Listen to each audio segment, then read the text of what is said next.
Thank you. Thank you, Christine, for that warm welcome. I'm delighted to be here. I'm delighted to be here, and hopefully we'll be able to kind of address the topic well and answer your questions. So without further ado, I'll get started. Is that right? Okay. I'm going to share my slides, so bear with me.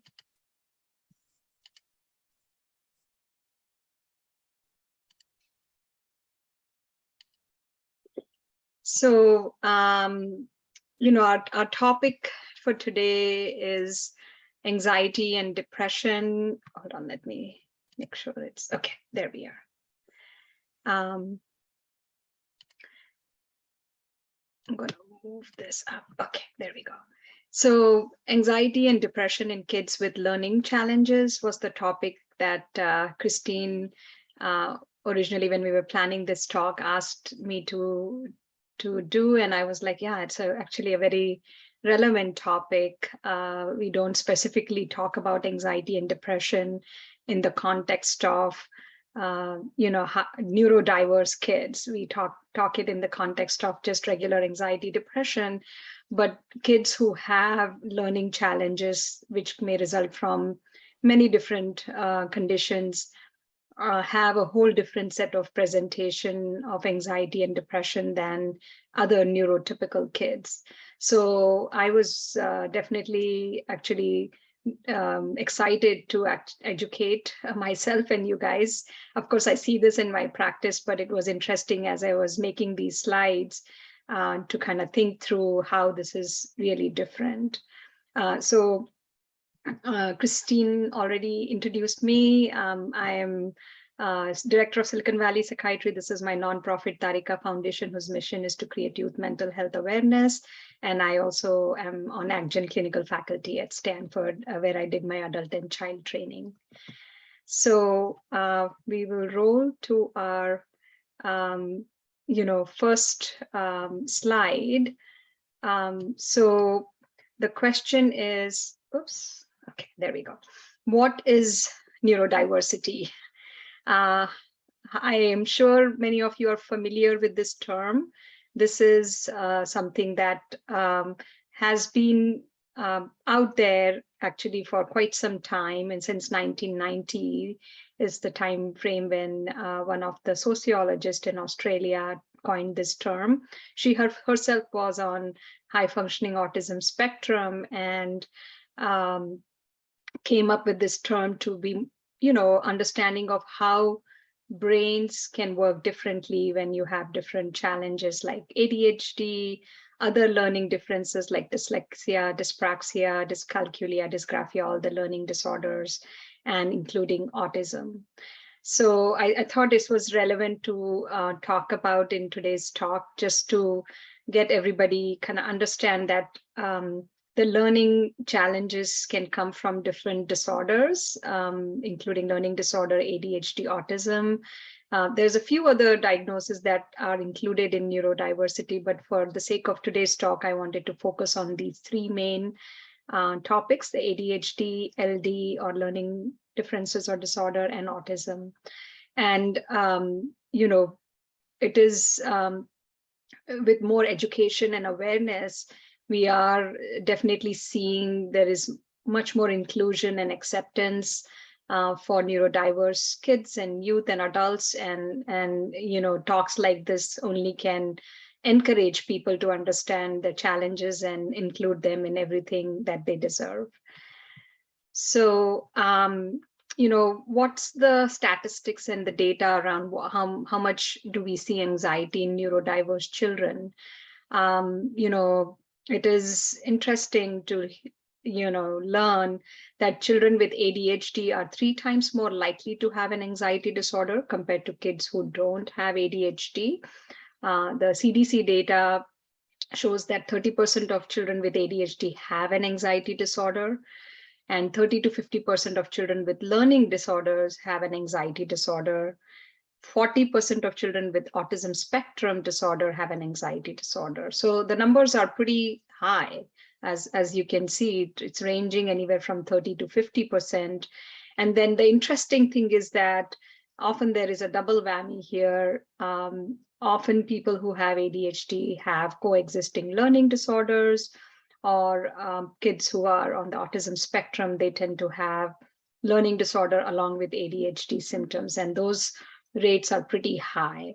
So there is, a lot of the times I would see a kid walking into my office for an ADHD evaluation, and then in my evaluation, I'll find that, oh, there are some possible learning challenges, and we get a neuropsychological evaluation done, and sure enough, we find there are some issues related to reading or writing, dysgraphia, dyscalculia, including math stuff. So there is a lot of overlap between these conditions. And then ASD, actually, when I try to educate about this diagnosis to my parents, I tell them typically I see kids on the autism spectrum coming to my practice for 3 different buckets of problems. One is the anxiety bucket. The other one is ADHD and executive function / learning differences kind of bucket. And the third bucket is the social skills challenges that they have that lead to interpersonal problems. And those are kind of things that typically, I help them address. And, it's, hard to see, it's heartbreaking often for me to see like, oh, this person has this and this and this, like these conditions often coexist, which is why we see higher incidence of anxiety and depression in this population. So what are some key reasons? I think there's many reasons, but some common reasons for anxiety and depression in symptoms in learning differences or learning disorder is that a lot of these kids do know their challenges or deficits, and often they are thinking they are dumb. And guess what? If I'm constantly thinking that I'm not smart enough as the next kid, I take long to understand things, I take long to finish my work, I'm dumb, what does that do to my self-esteem? That really does make me more, sad, anxious about being next to a person who's smart and getting things, within a few minutes. So clearly there is like a reason why the person is starting to feel anxious and depressed. Learning differences also, are pretty prominent, especially when there are particular questions asked in different classes, like English class, if somebody has reading challenges or dyslexia, if the teacher is asking them to read a paragraph or explain what they understood about the particular kind of story, often they struggle with that. Similarly for math and writing issues. So often these kids do realize that they stick out in class and they are different. And because they are putting in so much effort to really catch up and do the work that they need to do, often they are super bright and they can compensate for some of these challenges and keep going on until they kind of stumble that, oh, now the academic demands or difficulties are going higher and they can't kind of function any further. And so that really wears these kids out. Like they really get exhausted with a normal school day. Often they need a lot of time to recuperate. And again, because of those behaviors, often they perceive that they are different than their sibling who came from school and is ready to go to their after school class and easily finishing their homework in a few minutes while they are needing to stay up for 2 hours and finish the work. So all of these differences that they perceive definitely makes them much more anxious, affects their self-esteem, and leads to depression. Similarly, why do we see anxiety and depression in kids who have ADHD? Obviously, there's this big kind of core symptoms of ADHD that already cause challenges. So we understand that difficulty staying focused is a core symptom, easy distractibility, fidgetiness, impulse control issues. Those things already make it harder for kids to kind of finish their work or understand things and do things effectively, submit things on time. On top of that, there is a high, comorbidity or high incidence of executive function challenges that we see with ADHD kids. So working memory is an issue for them, organizational challenges, time management challenges. So that certainly makes it more challenging for them to stay with the demands. And then as part and parcel of ADHD, often these kids struggle with emotional regulation. What that means is when you and I encounter any kind of demand or stress, we are able to kind of use our emotional resilience to kind of power through and not get completely upset or dysregulated. But these kids struggle as a core problem because of impulse control issues. They struggle to maintain their emotional state and often may have big outbursts or crying spells or irritability and behavioral challenges that certainly get them into trouble, which in turn makes them feel bad about themselves. So when they are repeatedly getting into trouble at school or at home for all these challenges, they start to feel I am different. And unfortunately, a lot of parents, as much as we try hard to catch our child being good, we definitely catch them being bad much more easily. That's just like human nature. When something is not going right, that catches our focus much more than somebody who's doing something good. Sometimes I hear from parents, they'll say, oh, we take it for granted. Johnny has to do XYZ things. Why not? And every time, that doesn't happen, where they're getting up 100 times during their homework and they're getting reminded again and again, they are trying to also mess around with their sibling or doing things that can get them into trouble. If they are given consequences, they may have a big tantrum or big outburst. So there's a lot of challenges that these kids get caught by, and the parents catch them in those states, and it is very difficult for them to feel good about themselves, because constantly there is a focus of like, what right did you not do, what wrong are you doing each time, and that definitely impacts their self-esteem and affects their sense of self and leads to depression. Besides that, not to say this was complex enough that a lot of these kids have these things kind of together, coming together most of the times. There is also this confusion that can be there in terms of what is ADHD, what is anxiety here. There is a lot of overlapping symptoms of ADHD and anxiety.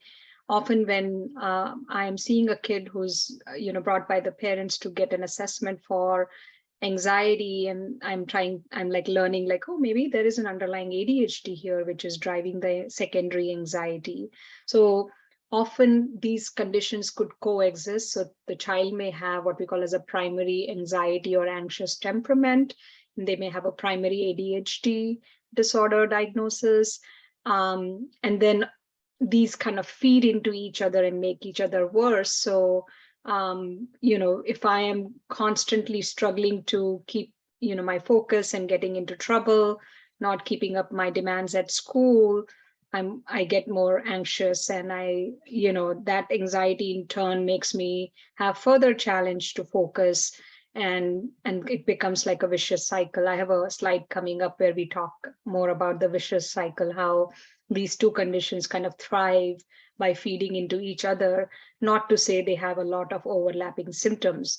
So when I'm suspecting, or they may come with a diagnosis already of anxiety and ADHD, we almost always treat one condition first, peel one layer and see what's remaining because of the overlapping symptoms.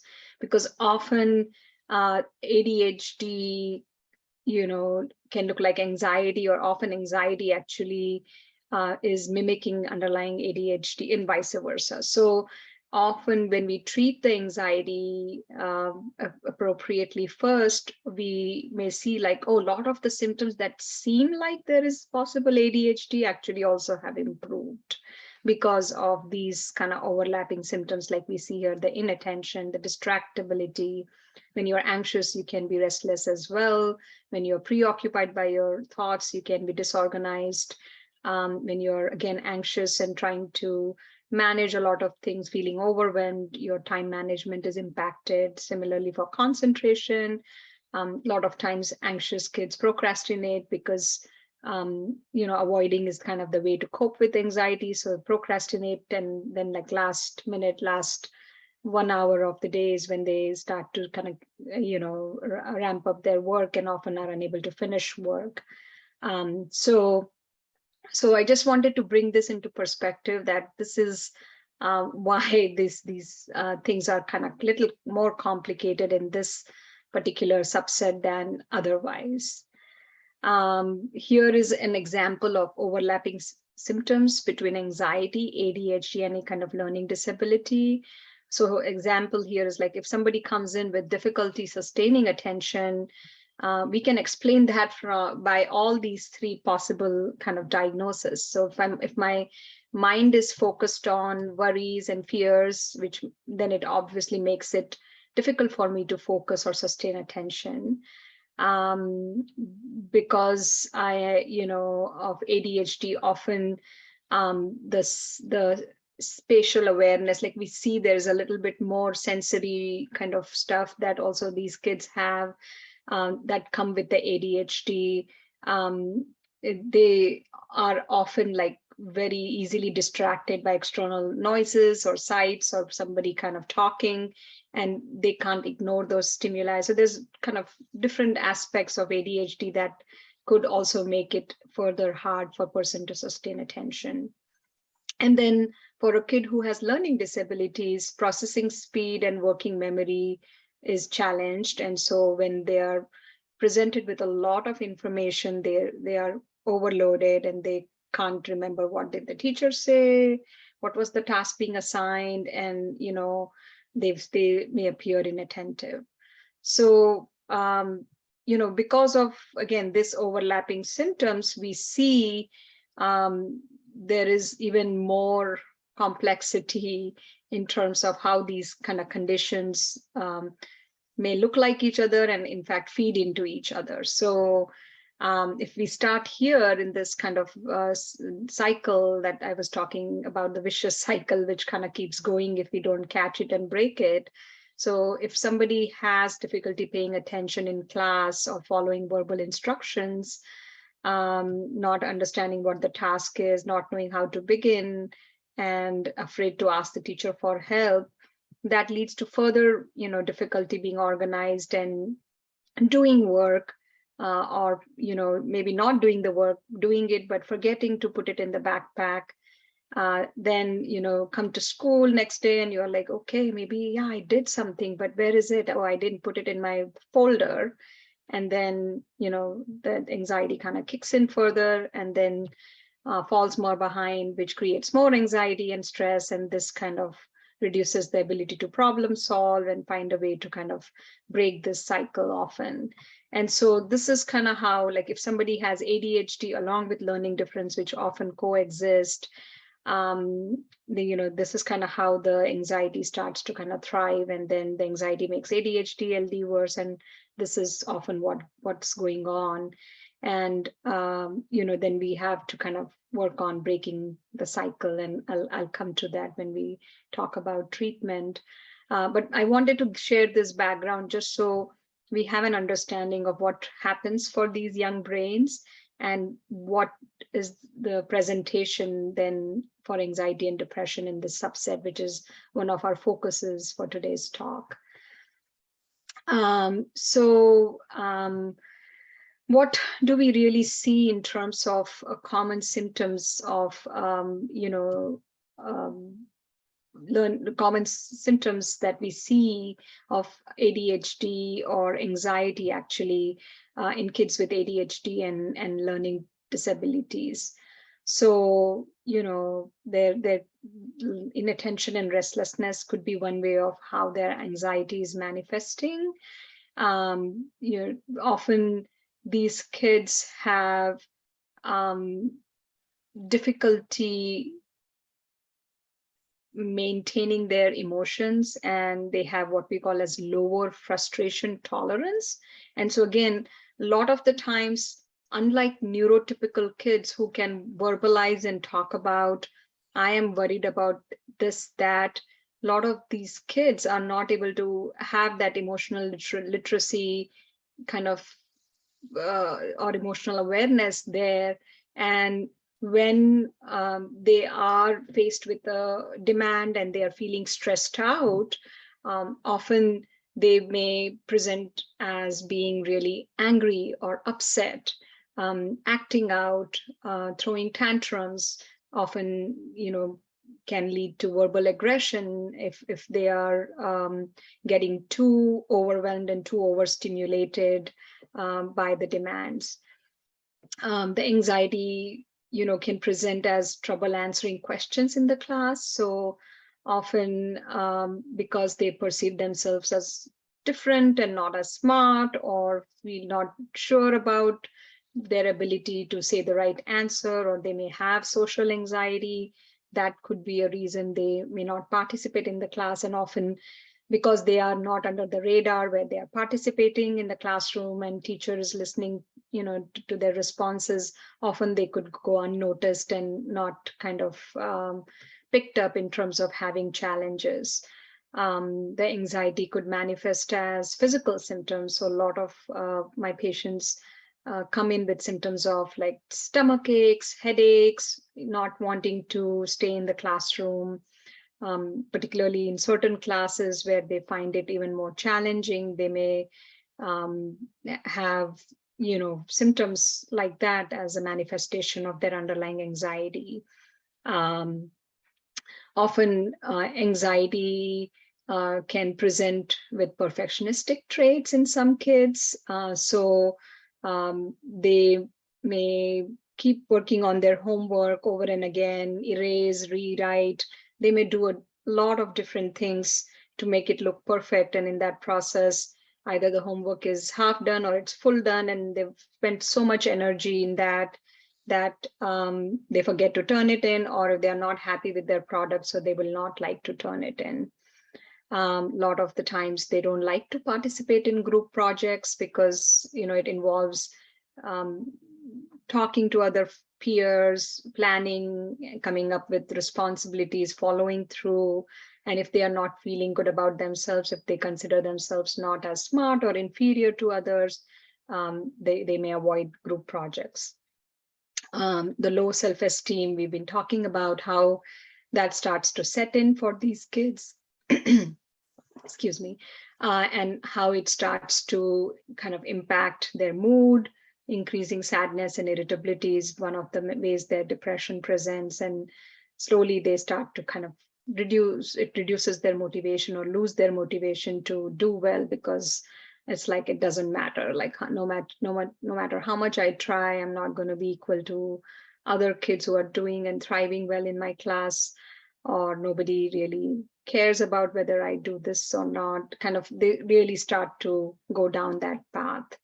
So these are kind of, I'm sure when we come to the discussion, you may say, yeah, I have seen some of these symptoms, either in my child or my child's friend.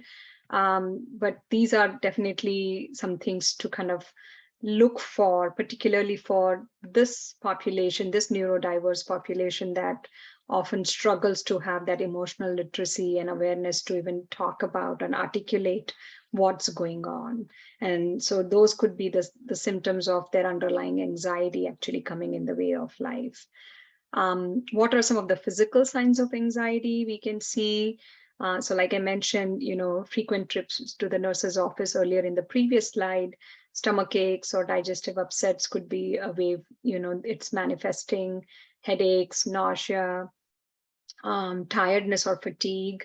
A lot of the times that's coming from two sources, the tiredness and fatigue. It's because of lack of good sleep.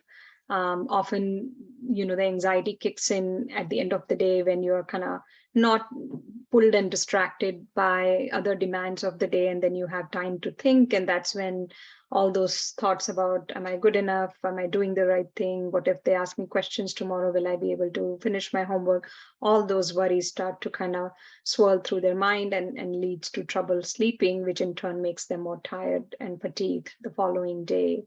Also, we understand that those anxious thoughts can be very draining and can wipe out your energy. So a lot of them may also have that exhaustion or mental fatigue from thinking so much and losing all their energy trying to sort things for themselves.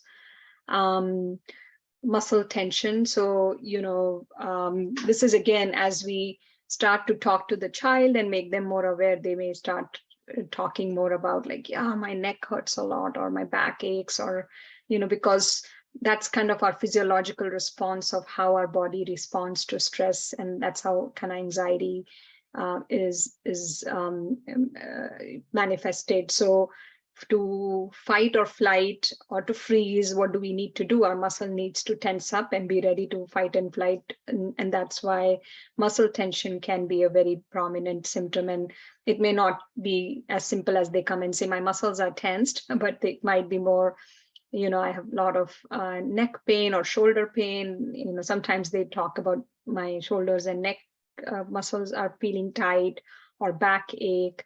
So those are things to kind of also, look into and see if there is any anxiety driving this. And then in extreme kind of circumstances, particularly during acute triggers that can be times where they are challenged and put on spot, the anxiety could manifest much more as what we call as panic type of symptoms.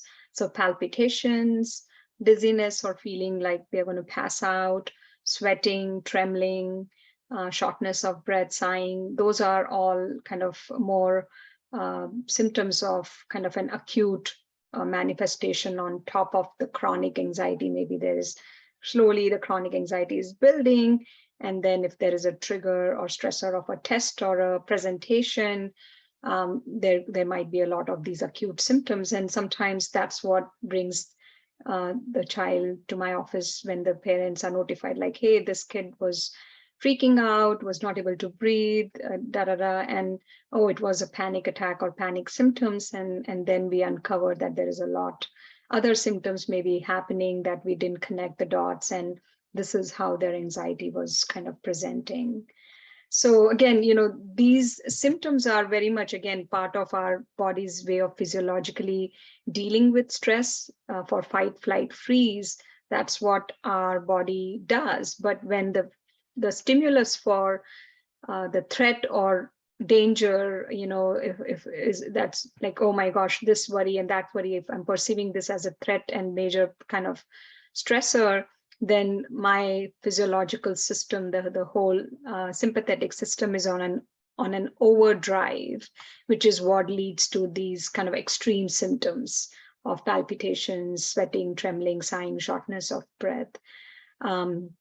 So, of course, understanding how this is physiologically driven, when we do work with kids later on to work on reversing some of these anxiety symptoms later on, we talk about the importance of stimulating your parasympathetic system to kind of break that cycle, to lower the sympathetic drive. And the parasympathetic system can be enhanced by breathing and by muscle relaxation exercises, by mindfulness and things like that. And so that's the work that often is done in therapy. We'll come to that towards the end. What are some behaviors that may be signs of anxiety in children with ADHD specifically? I'm sure you have heard this. Often I'll hear from parents, oh, my child is the class clown. and they get a lot of attention because they can be silly, they can be funny, and and that kind of becomes their identity as a way of being noticed in the class or fit in. Often this is, a way of just externalizing their anxiety. They are too anxious inside, feeling I'm different, I'm this, nobody maybe values me, so I'm going to start doing funny things and become a clown and um, fool around and get, that's my way of like being a kid who's kind of well known in the class. Other signs could be that they often lie about schoolwork or other responsibilities they haven't met. So again, to protect their own kind of self-esteem, often this is more of a coping mechanism, because it's so hard to keep up with the work. And, they often have forgetfulness, which is a challenge that a lot of kids with ADHD have. So they may want to do the chores and responsibilities given to them, but, they may not remember. So if they are reprimanded or asked about, did you do this? They often lie and say, oh yeah, I did it in school, or I turned it in already, or I was about to do it. Like, and you can, catch them lying, and that could be like, okay, here they are trying to kind of cover up their self-esteem, that they are feeling like, oh, I'm going to get yet again reminded that I am no good and I can't do things, I can't remember things, so I better just lie and get away from that kind of reminder. Often the kind of challenge that a lot of kids who have ADHD is that they get bored easily. So the boredom is big part of often what they see, that they may get bored with doing one thing and then they want next kind of stimulation or next thing and the next thing. And so sometimes that could be a reason that they may not be as social or not participating in interactions.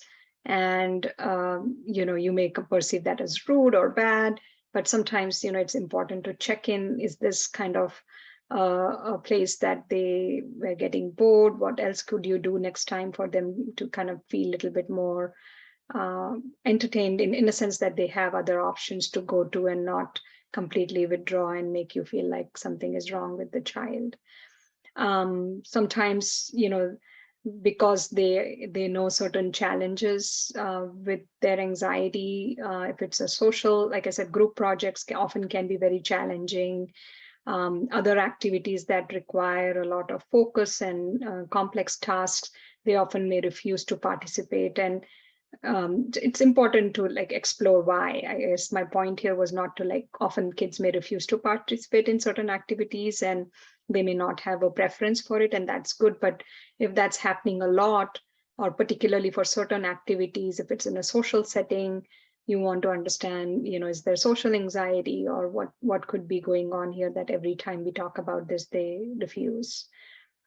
And then, often they present as constantly asking for reassurance, because their sense of self and their confidence in themselves is not very high.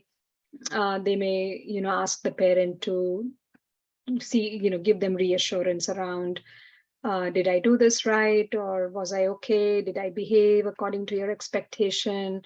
Or what if this happens? What if I mess up in tomorrow's test? Like, a lot of the times, if you're seeing that, that can be an indication of anxiety. And the reason I actually wanted to talk about this was, as parents, our natural instinct is to reassure our kids if they are seemingly stressed about something or worried about something. We want them to feel fine right away, and our kind of instinct is always to say, no, this is going to be fine, or this is what it is. And what we understand is that, yes, at some level, reassurance is good, and validation and understanding, what's going on is really good, to be attentive like that. But that constant reassurance often can feed into anxiety and actually make the anxiety stronger. because it's almost like there is a little bit of an OCD or obsessive compulsive disorder type of formulation here. Like when I get worried about what if I fail tomorrow's test, and I'm getting reassured that no, even if you didn't study, you will pass, or it's okay if you fail, or whatever that might be. I'm just giving a random example.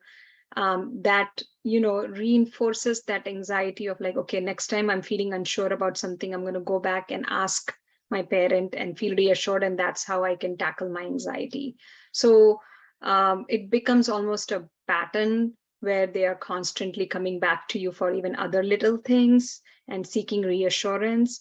And you're basically unknowingly, unintentionally reinforcing their anxiety, not letting them kind of build their ability to problem solve or manage their anxiety, but kind of you become that source to constantly seek comfort from, or kind of solve things for them.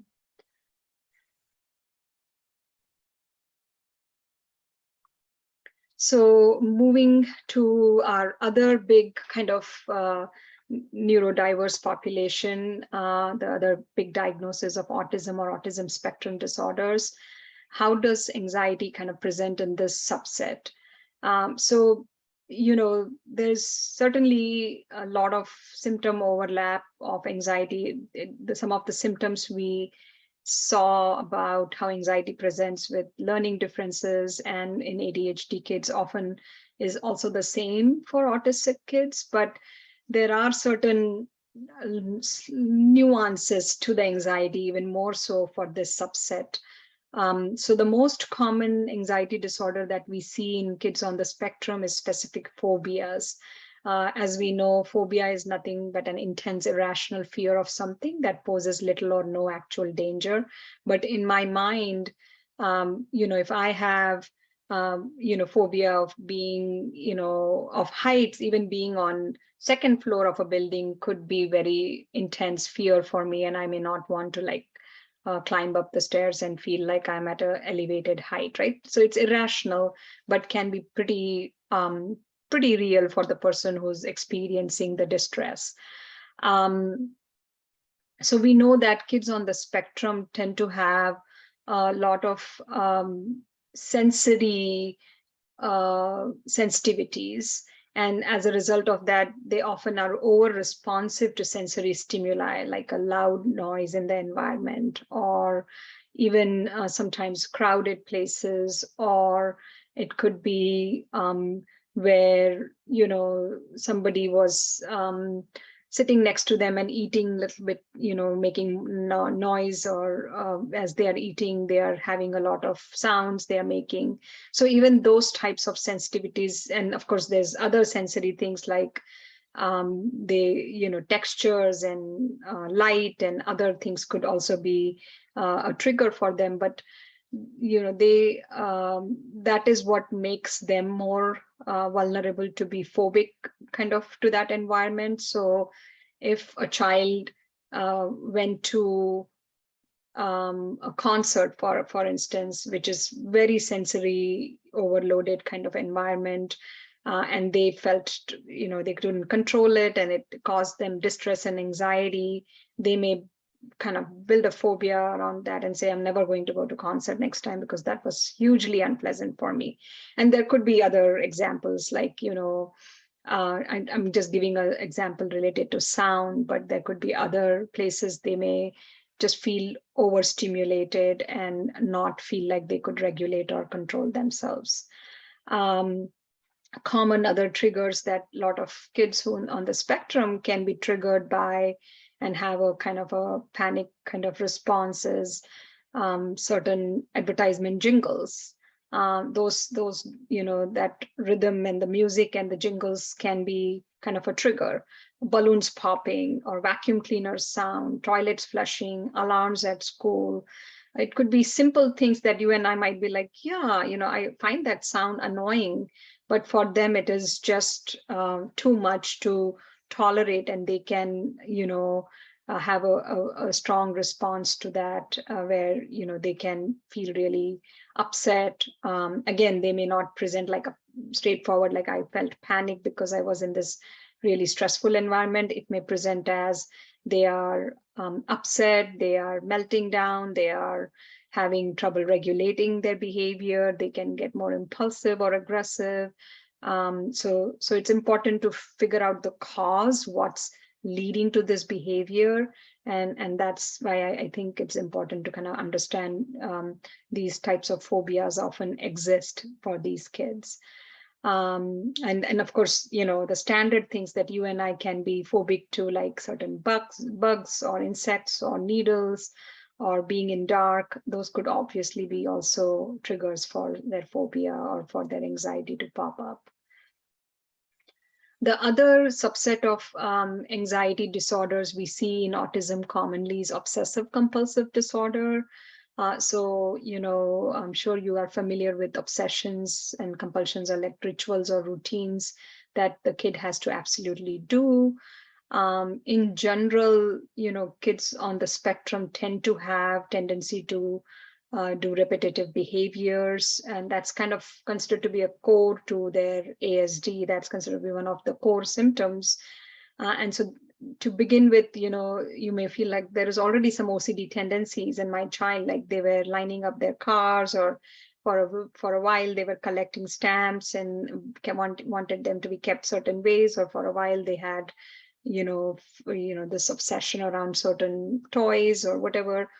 But the way to distinguish OCD from the more obsessiveness or repetitive behaviors of ASD is that, the repetitive behaviors of ASD are usually not caused by distress. It's not like the child is getting distressed if they didn't do it this way. But compulsions are performed, when somebody has an obsessive thought and recurrent obsessive thought about, oh, you just touched this, your hands has germs, go wash it. Unless and until I go and wash my hands, that compulsion of washing hands, that becomes a coping mechanism to relieve anxiety. So, sometimes we see that it's may have started just as more of like, oh, they had this obsessiveness earlier, but now it's become a much more bigger problem. Now they have to do the compulsion each time, and that could be how the OCD would manifest for them. And besides seeing like more straightforward actual OCD where now they are repeatedly doing the compulsions and a lot of their time of the day is being impacted by the compulsions. A lot of the times what I see in my practice is they may not have all the kind of gold standard criteria for OCD, but they often have more OCD-like symptoms, the obsessiveness, the perfectionism, the rigidity that they get stuck, even though you're trying to help them understand rationally. This is another way to think about this. This is a way we'll solve it. This is the way we can do it instead. But they want it that particular way. They thrive with routines and structure and sameness, and any change in things can become a big trigger for them to have an anxiety manifestation through of outbursts and behavioral issues. The other subset of anxiety we, of course, see, which is again kind of related to some of the core symptoms of autism, is the social anxiety disorder. So again, that's defined as an intense anxiety or fear of being negatively evaluated in a social or a performance situation. So as we know, social skills challenges is one of the core symptoms of ASD. And because these kids already have that lack of social relatedness often, or even that vulnerability to feel like they are, not able to read or respond appropriately, or they are being different and they can be judged, they are at a higher likelihood of avoiding social situations. And again, that's their way of coping and managing their anxiety, which in fact then further limits their social skills. And then because they are not socializing and participating in the peer-to-peer interaction, the peers look at them as like, oh, this person is not cool enough, or they're not like us, and they may be perceived very negatively by their peers and often become targets for bullying because they are kind of avoidant, they are quiet, they are not really fully integrating with them, and they can become easy targets. So definitely kind of looking at that if the child is being bullied or treated inappropriately, to of course address that, and then also to see what could be driving some of this behavior and how we can address it more at the core level. So, what are some of the reasons for anxiety and depression symptoms to appear in kids on the spectrum? Again, some of these things are, commonly seen in kids on the spectrum. And so because often they have this perfectionistic traits or this attention to detail, any derailment or any change can be perceived as a big thing. And so that's why transition and changes in routine are often difficult. More often than not, even transitions from summer break to going to starting school, or going from school to starting going on vacation, or starting a holiday break, any little transition, these are big transition I'm talking about. Even changes in routine, like they like to eat certain type of breakfast every single day, they like to have this followed by this, or they like to wear certain clothes. Any those types of changes, they are very perceptive because of that attention to detail that's so important to them. They, of course, have sensory sensitivities that we were talking about earlier, and any sensory overload in any senses, whether it is auditory, visual, tactile, can trigger anxiety. Social situations, sensory overload, and social demands that require them to be socially appropriate can be certainly a trigger for anxiety. And what we understand is that anxiety and depression kind of go hand in hand often.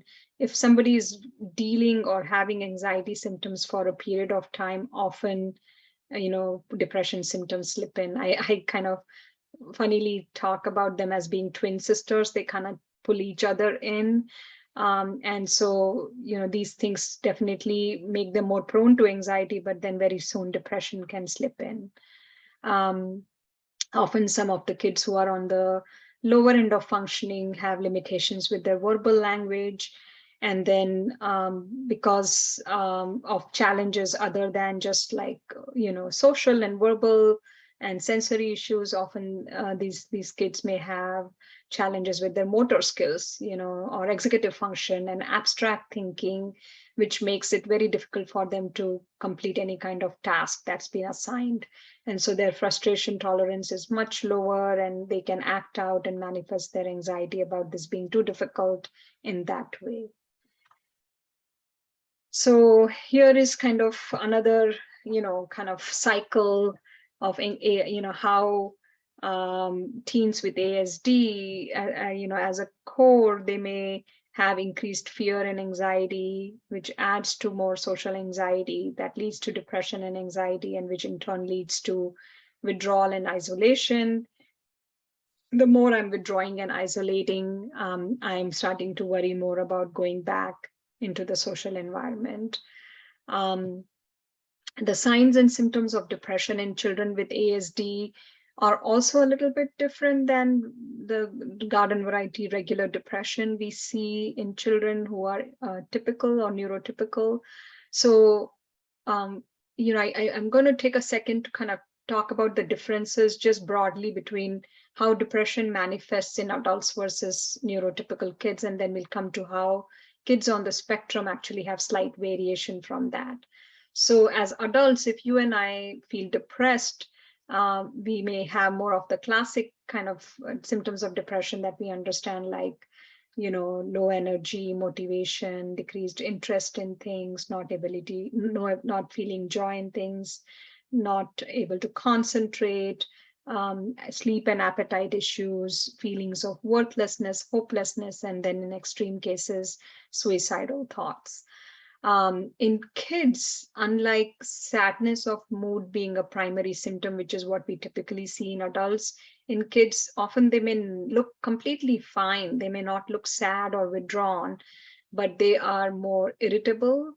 They are constantly on edge. They may be reactive. I mean, again, teens can be like that. So often parents struggle to distinguish. But along with that, if you're also noticing lack of motivation, decreased interest, sleep appetite disturbances, self-esteem issues, then that's kind of what we see in neurotypical kids is how depression presents. In kids on the spectrum, again, because of that lack of emotional literacy and ability to kind of understand how to express their thoughts and emotions, um, often the depression may manifest as just acting out behaviors where they are melting down and aggressive. They may have mood swings or mood lability, hyperactivity, decreased ability to take self-care, regression of previously learned skills. So sometimes, they may be making progress with different interventions. And then, if you're seeing like, oh, there's a setback, now we are going in the reverse direction. And if you're seeing some of these other signs, it's worth looking into if they are also depressed. Increased compulsiveness, so as a way of coping with their emotional distress, they will do what seems to help them feel better in the moment. Um, you know, um, More fluctuations around the core autistic stereotypic behaviors and preoccupations or restricted interest. Self-injurious behavior is a common thing that also is manifestation of depression and anxiety for kids on the spectrum. They are feeling worse inside. They don't know how to articulate that, and often they will take out their emotional distress with self-injury and feel kind of like they're diverting their emotional pain to physical pain and feeling that release in the moment, and can be a way they feel like, okay, I took care of how I was feeling. This is rare. We rarely see catatonia, but can happen.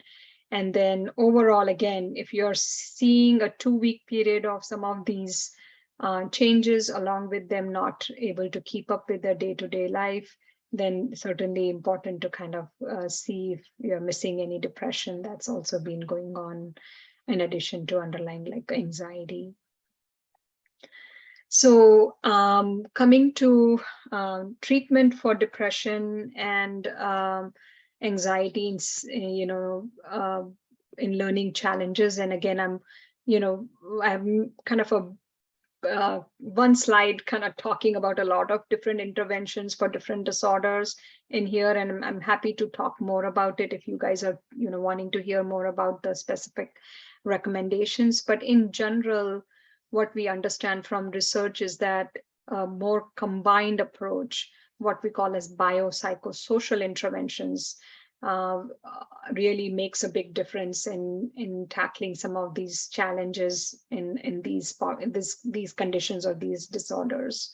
So biological interventions, of course, means we are looking at medications. There's many different types of medications for each of these problems. For ADHD, we talk about stimulants versus non-stimulants. For anxiety and depression, we talk about antidepressants like SSRIs. And sometimes we look at atypical antipsychotics for ASD kids who have irritability, emotional dysregulation issues, mood kind of lability issues, or aggressive behavioral issues. So there's a lot of different indications. Sometimes we need to bring that class of medication to manage their anxiety and depression.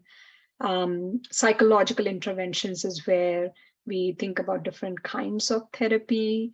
Of course, no parent is prepared for any of these issues and challenges. So a lot of psychoeducation, educating them about the condition, helping them recognize the symptoms, intervene early, coaching them to deal with different kind of behaviors and modifying the behaviors, more behavioral therapy approach, cognitive behavioral therapy, mindfulness, educational therapy for learning issues, executive function coaching for EF challenges, and then social skills training and ABA for ASD. So there's a lot of interventions there, and like I said, I'm happy to talk about them more specifically. And then obviously, just doing biological and psychological interventions is not going to take us too far. We also need to look at how to modify the social environments the child is in. So home and school are the two main big ones. So certainly, educating yourself and creating a more supportive home environment. And then school wise, going for a 504 plan or an IEP based on the child's kind of challenges, getting accommodations and support from school becomes very important. And I'm giving this talk by for CELPA, so I think you guys probably know a lot about that. Maybe I can educate myself more about how you kind of work through different challenges with the different kind of families and kids. But in nutshell, we need to do a lot for these kids to actually overcome these challenges. um, so quickly take home points are anxiety and depression are very common in children with learning challenges. And when I say learning challenges, we are talking about three broad ones here: the learning differences, ADHD and ASD. It's important to recognize them and treat them early, in addition to treat those symptoms in addition to their primary problem, whether it is ADHD, ASD, other issues need to be also addressed while we are dealing with the overlay of anxiety and depression on top of that. And then these conditions can be treated quite successfully, just like as in neurotypical kids. So I would definitely, seek out for help and not kind of think about like, oh, this is it, and we have to just find a way to deal with it otherwise. So, I have a resources slide. I'm happy to share my slides if people want to, look at them later on. And I think we are recording the presentation in the first half, so you can also go back to the presentation. And then, I just have a quick pitch on stuff that we are doing through my nonprofit. We have a great series of podcast called Mindful, Beautiful, and Thriving. It's a podcast that's been very well received. We have covered various different topics for parents and for youth, and I would encourage you to check it out. In fact, this April in Neurodiversity kind of Autism Awareness Week, we did do a panel of interviewing a young adult who has had his journey with ASD and now in college and doing well. So we have a lot of those resources available, also recorded presentations and recorded kind of panel discussions on our YouTube channel, Supporting the Whole Child. We have a couple interesting upcoming events. We are doing a gratitude painting workshop. This is our, five senses art program. We are trying to teach mindfulness to younger kids through the medium of art. And so this will be on November 12th. We'll be providing the supplies. It's free registration, a free event. Again, I'm happy to email the flyer and send the information to register.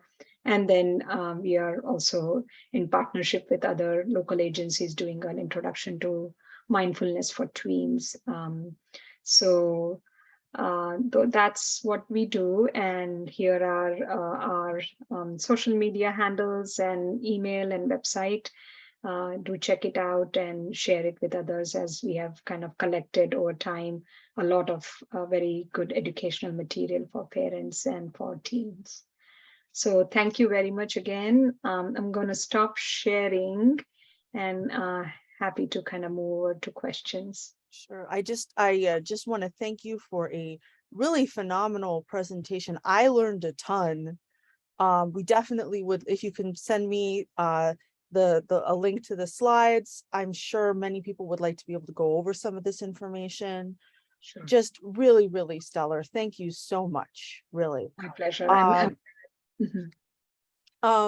So I'm going to open things up to questions first. However, I would ask for if anyone has any sort of general questions about what was talked about, nothing that is specific to your individual case, things you would be willing to share on YouTube, because this will go up. It is not it's not really searchable, but it is on our channel, so it can be found. So we always tell people when we are recording, we will stop the recording later, and if you have any more specific questions, we will open up to that. But does anyone have any sort of general questions? I have a question about what's the percentage of kids that have ASD also are diagnosed with ADHD? Is there a statistic on that? Yeah, I would have to be honest. I have to check the latest numbers on that. But the last I remember looking at that, it is definitely more than 50%.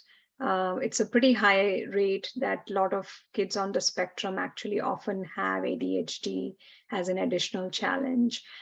In my, just anecdotally, in my practice, almost always I have diagnosed the child with ADHD along with their pre-existing diagnosis of ASD. And what I see typically, it's often not very apparent right in the beginning when we first are like diagnosing ASD, or when the child is younger and they are in younger grades and the demands are much lower. But as they move to the higher grades and the academic demands move up, certainly that starts to become much more apparent. So I would say it's a pretty high comorbidity. In fact, interestingly, in terms of how DSM diagnosis evolved over the time, and how we had to uh, kind of list the diagnosis as providers, until recently, till DSM-5, or in fact DSM-4 revised version, we would not be able to list ADHD as a diagnosis in addition to ASD. It was considered to be part of ASD, interestingly, and we would not have to separately list it, but that changed now, and now we can. Same was for anxiety. So it was given that if somebody has, ASD diagnosis, they are likely definitely having anxiety and ADHD as also secondary kind of or additional problems. We have a question from the chat, and if you're more comfortable typing out your question, I'm happy to read them. So Pamela asks, is depression more common in neurodiverse kids than neurotypical kids?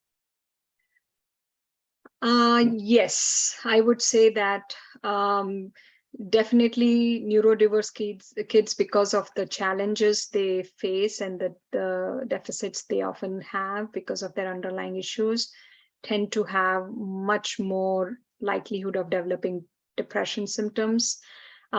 Unfortunately, we are definitely seeing a lot higher incidence of anxiety and depression now in general population, even neurotypical kids. It used to be 1 in 5, and now it's 1 in 3. It's become that common. But clearly we are seeing it much more when they are, challenged because of additional comorbidities. So definitely depression tends to be much more higher. And in fact, a lot of times we also see the severity of depression is higher in neurodiverse kids, particularly on the autism spectrum disorder kids. There are higher rates of self-harm behaviors and suicidal kind of attempts or suicides in the kids on the spectrum. So clearly, that's been a much more serious issue.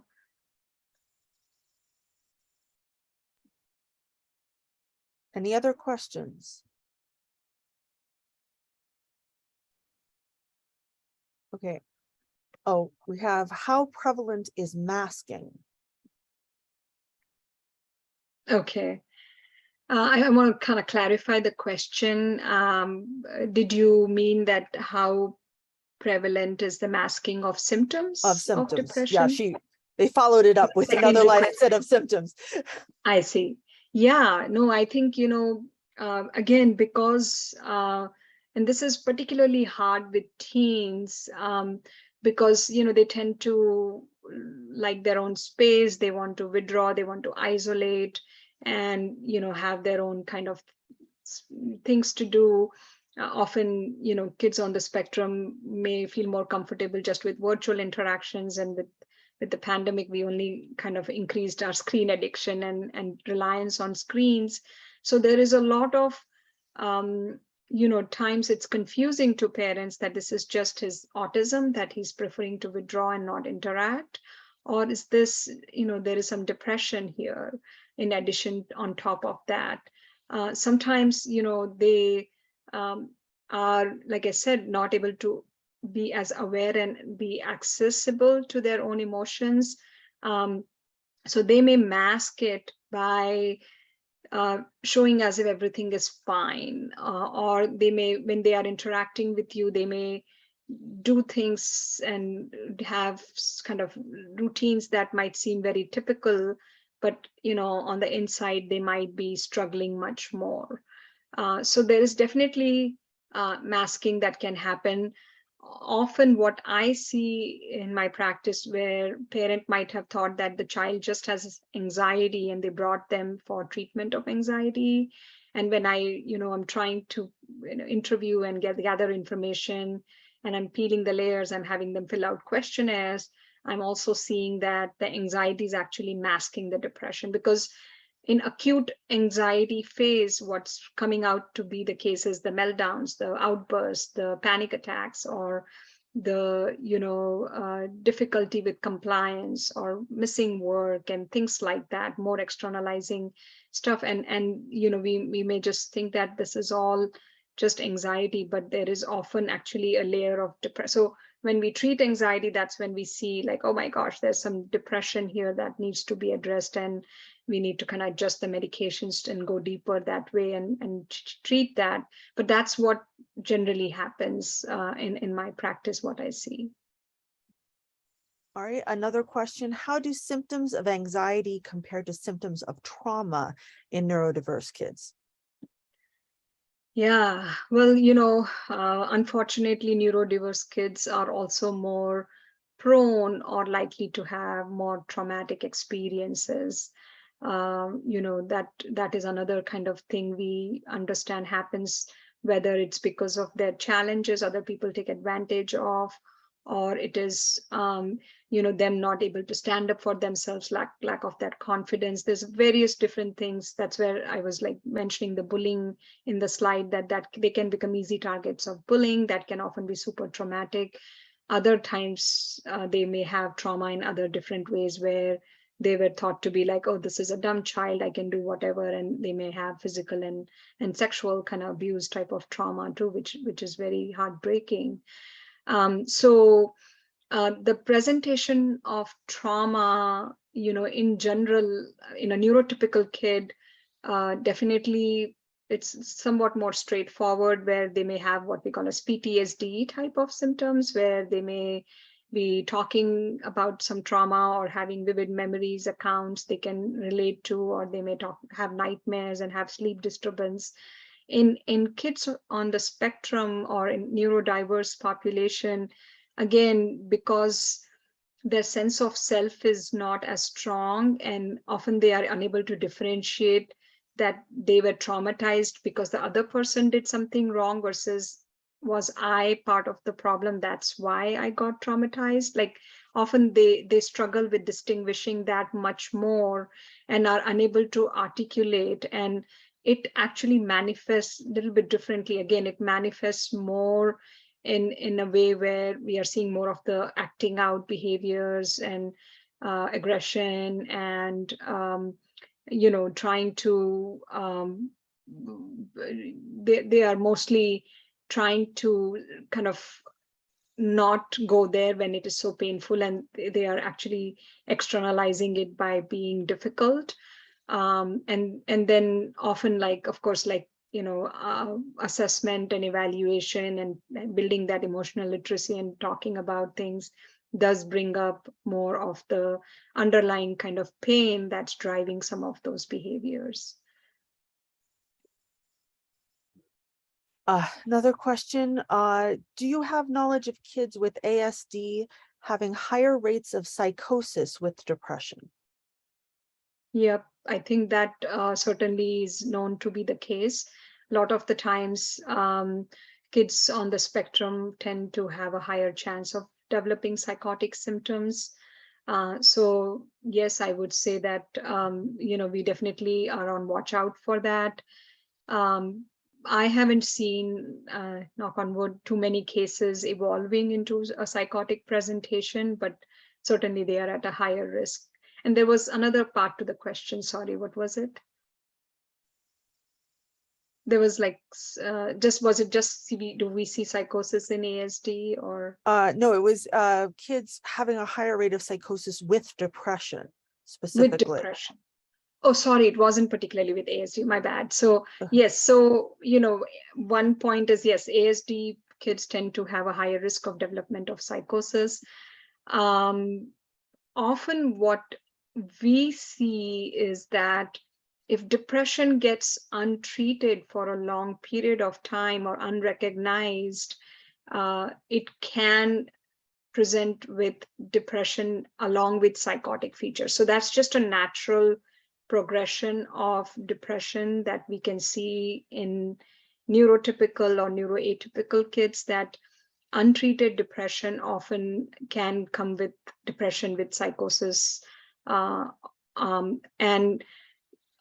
if that's not the trajectory, often it is like they may have an additional anxiety disorder in addition to the depression, and that anxiety disorder was just more of a prodrome for their psychosis, and they it eventually presents as depression. And then the comment was, so ASD can also have psychosis without depression. That's right. Yeah. That is okay. Yeah. You don't have to have depression to be developing psychosis. It can be an independent process, or it can be a process along with depression. Okay, I'm getting a lot of like direct message questions. So Okay. one is, what are the differences between treating anxiety and depression with medication in ASD kids? Right. So, in general, kids on the spectrum tend to have a lot of sensitivity. So, as we talked about earlier, like the sensory sensitivities are higher. So, what we see is that they are also very sensitive to medication. So, for these kids, we actually start them on a very small dose as a starting point and do a very gradual increment or titration of the medication, because often they may not need a whole lot because they have a sensitive brain. Often a little small dose of a medication can do a lot of wonders for them. And so that is one thing we noticed, that a kid on spectrum may need lower doses of the same medicine versus a neurotypical kid for treating their anxiety and depression. Um, another difference is that sometimes kids on the spectrum may need multiple medications to achieve that kind of improvement of anxiety and depression compared to a neurotypical kid. And the reasons could be many. One is that sometimes their tolerability to get to a higher dose of the medication that was first tried is limited. So if higher doses are causing side effects, that's why we need to bring another agent to kind of have a combination now to help them feel better. Okay, another medication question. Are there any concerns about mixing ADHD stimulants with antidepressants? Not at all. They are perfectly compatible. Generally, if a kid with ADHD has anxiety and depression along with their core ADHD symptoms, we almost always treat the anxiety and depression first, because the stimulants tend to have a tendency or a likelihood of making anxiety worse. So usually we kind of treat the anxiety depression first, also peel that layer and see what's happening to their ADHD. If it's mild, is it moderate, is it severe? Do we need to actually treat it? And often, like I said, I'm surprised, like, oh, the ADHD also got better. But if it's still kind of a problem, Then we bring in the stimulants under that cover of the antidepressant because their mood and anxiety is now in a good check. And then that can counteract the anxiety caused by stimulants very beautifully. And that combination kind of works well. And then another one adds, and then the same question, but with antipsychotics. Mm-hmm. Yeah, so yes, they are all perfectly compatible. Sometimes I have kids on all three if they are needing much more help than just for anxiety and depression. So often for kids on the spectrum, if they have a lot of mood lability, emotional regulation issues, we often add a low dose of atypical antipsychotics and keep the SSRI for the anxiety depression. And they are also on a stimulant for ADHD or non-stimulant for ADHD. And just a personal comment here, that I believe all three of those like types of medications, SSRIs, stimulant medications, and the atypical antipsychotics are all metabolized by different systems. So they don't tend to have like cross effects like you can see with some medications. Sorry, I have a degree in pharmaceutical chemistry. That's great. Yeah, no, perfect. Yes, they have, there is like so many metabolic enzymes in our liver that they all go through different pathways and there's no kind of interactions that way. Yes. Okay, any other questions that are sort of general? I don't see anything in the chat. So I'm going to end the recording now. And again, thank you so much for this. I think it's going to be, I know there were some people who couldn't make it tonight who will be very, I expect to see lots of like, wow, this was great. So just a tremendous amount of really valuable information. I actually want to go through your slide deck and read some of this again. It's fabulous. Just thank you so much. Thank you. My pleasure. I'm glad that we were able to make time for this. And if anybody has any more one-on-one questions, I'm happy to stay for a couple more minutes. Otherwise,